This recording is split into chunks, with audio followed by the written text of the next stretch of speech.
Writing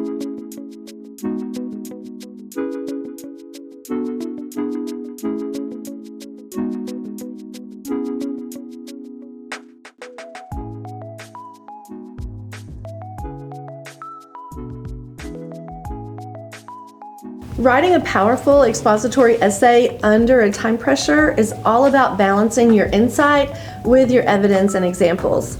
I have a couple of sentences to show as examples. The first one, success requires resilience. Life is difficult and people must learn to overcome challenges. Without perseverance, individuals cannot grow. That example is all insight, but there's no evidence, there's no example to support it. Let's look at the second one. Thomas Edison failed many times before inventing the light bulb. He conducted thousands of experiments. Eventually, he succeeded. That one is all example with no insight. So then ask yourself, which one is more impressive? Which one is more interesting? The answer is kind of both. In a timed expository essay, you want to be sure that you're balancing insight, which is your thinking, with the evidences and examples, which is proof of your thinking.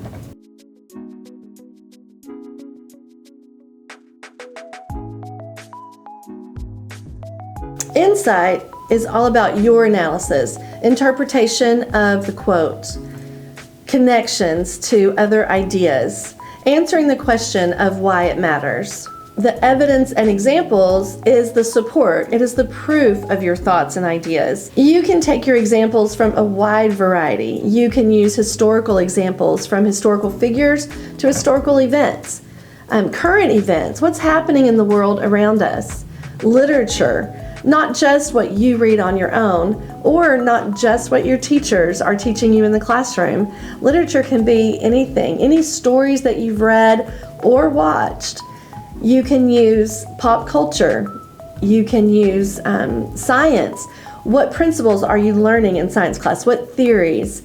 What mathematical equations are you learning? All of these can be used as evidence and support of the ideas that you see inside the prompt. Insight without any evidence leaves it unsupported, but examples without any insight is just shallow. Judges will reward depth. They'll reward perception of your ideas. They're not going to reward name dropping.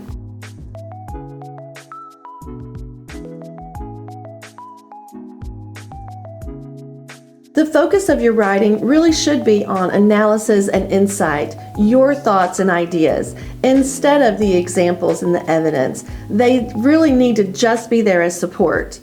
Many students get that flipped because providing examples is easier.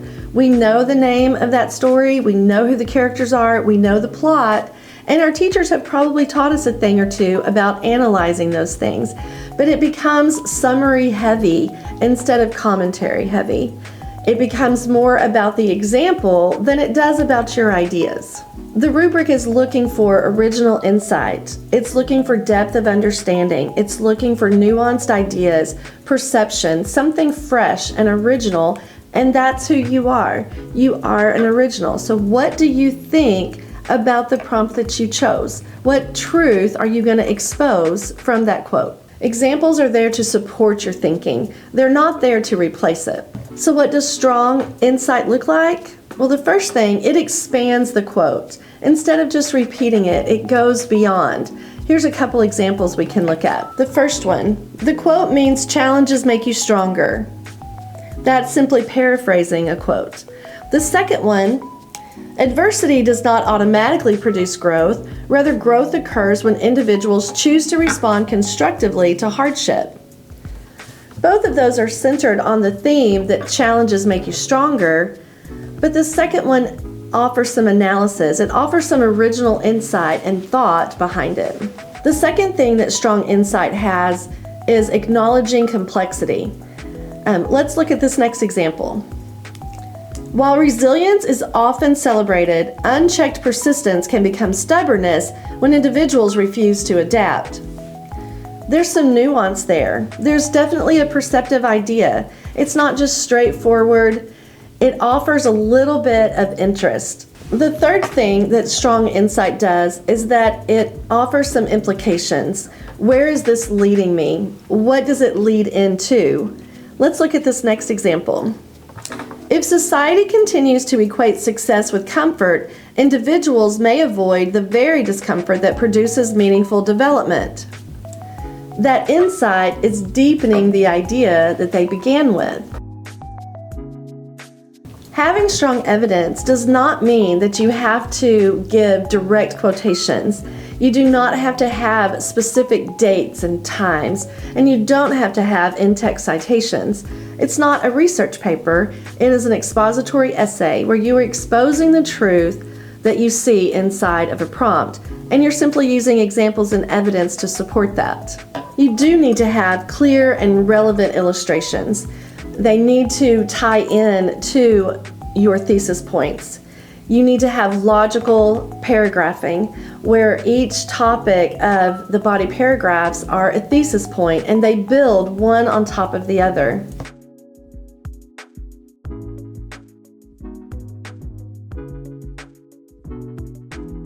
You also want to be sure you are accurate in your knowledge.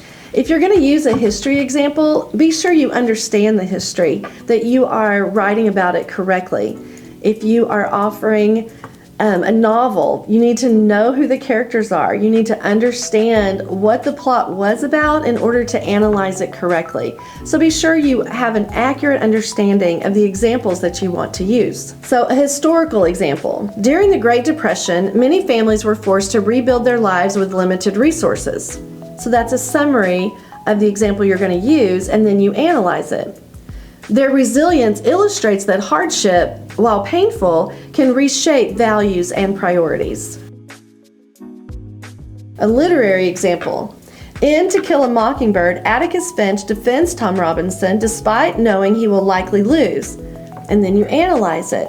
His moral courage demonstrates that integrity is defined not by outcome, but by commitment to principle. So remember, the example is the investment into your thoughts. The insight is the payoff. It's where you seal the deal so that the judges understand your perceptive ideas.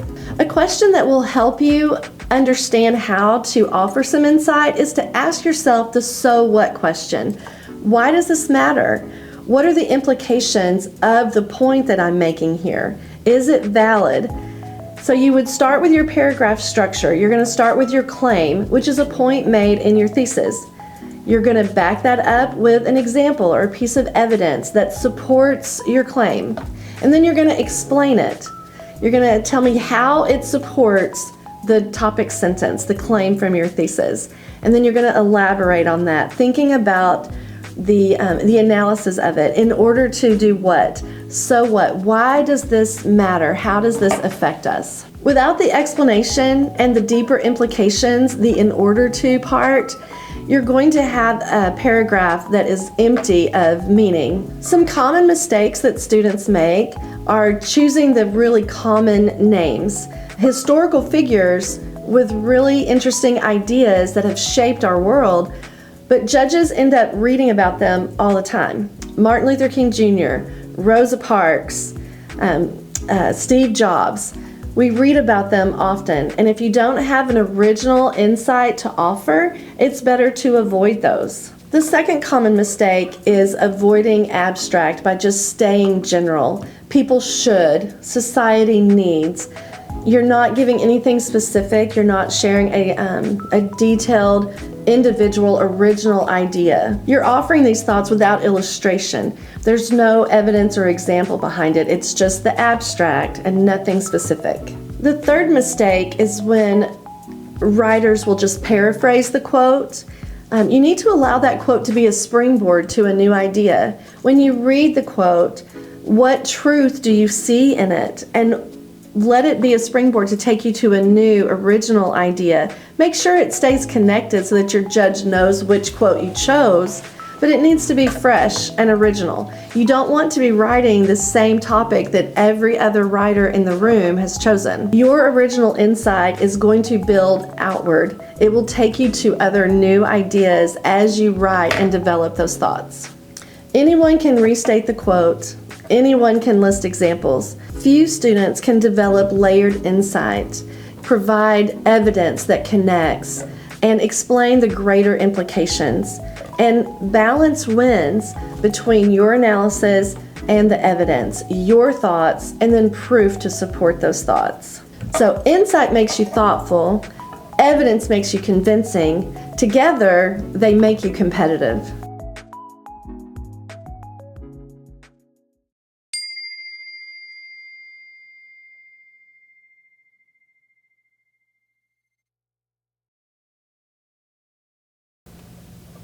That was good. Yeah. Is that the end of that video? Yeah, that's it. All right, let's cut it there so we don't lose that.